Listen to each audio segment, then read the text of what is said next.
Baxın, mən ailəliyəm. Məsələn, bir qadın ailəlidir. Normal ailəsi olan qadın efirlərə çıxıb mənim ailəm, mənim ərim, mənim ailəm belə gəldi, mənim uşağımın atası belə gəldi demir. Yəni görməmişəm.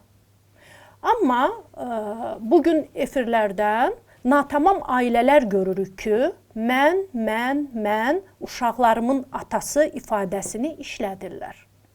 Və nəyi təbliğ edirlər o zaman? Normallaşdırırlarmı bu münasibətləri?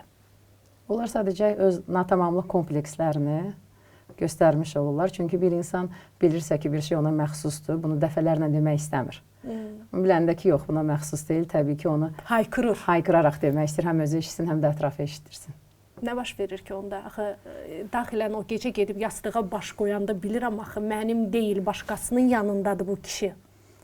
Oğru ilə bağırdı, doğrunun bağrı yarıldı deyə bir şey var. Baxın, bu eyni doğrudan da bu situasiyaya da aiddir.